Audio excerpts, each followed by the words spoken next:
ही भगंदर निर्माण होण्याची प्रक्रिया कशी होते बरं? हा प्रश्न आपल्या मनात आलाच असेल. बरेच रुग्ण सुद्धा आम्हाला हा प्रश्न विचारतात, डॉक्टर, आमच्या शरीरामध्ये हा इतका मोठा बोगदा किंवा नळी ही अचानक कशी काय बरं तयार झाली? चला तर या मागचं वैज्ञानिक कारण अगदी साध्या सोप्या भाषेमध्ये आपण समजून घेऊ.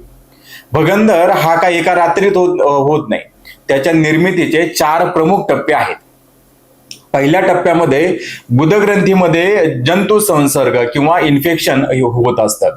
आपल्या गुदद्वाराच्या आतल्या बाजूला मल सहज बाहेर सरकण्यासाठी त्याला चिकट स्राव तयार होतात आणि त्यासाठी निसर्गाने काही लहान तेलकट ग्रंथी त्यासाठी विशेष करून निर्माण केलेले असतात आणि त्यांना आपण ॲनल ग्लँड्स म्हणतो. अनेकदा बद्धकोष्ठतेमुळे मल कडक होतो किंवा सततच्या जुलाबामुळे गुदभागाची आतली जी त्वचा असते ती सुजते किंवा सोलून निघते किंवा जंतू संसर्गामुळे त्या भागाचे ती जी ग्रंथी असते तिचं तोंड बंद होतं आणि तेथे जीवाणूंचा संसर्ग होतो. त्यामुळे त्या भागात ते अत्यंत छोट्या प्रमाणात पू तयार होतो आणि गुदद्वाराच्या आत हा जी छोटीशी पुळी आलेली आहे या भागातूनच भगंदराची सुरुवात होत असते.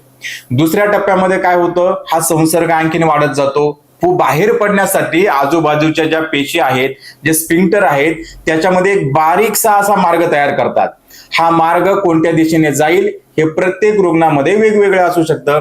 काही वेळा तो आतल्या आत अधिक खोलवर पसरतो तर काही वेळा तो डायरेक्ट त्वचेकडे निघतो. अशा वेळी त्वचेवर एक बारीकशी अशी पुळी येते जी बिलकुल सुद्धा पिकलेली नसते. तिलाच आपण भगंदर पिटिका असं म्हणतो.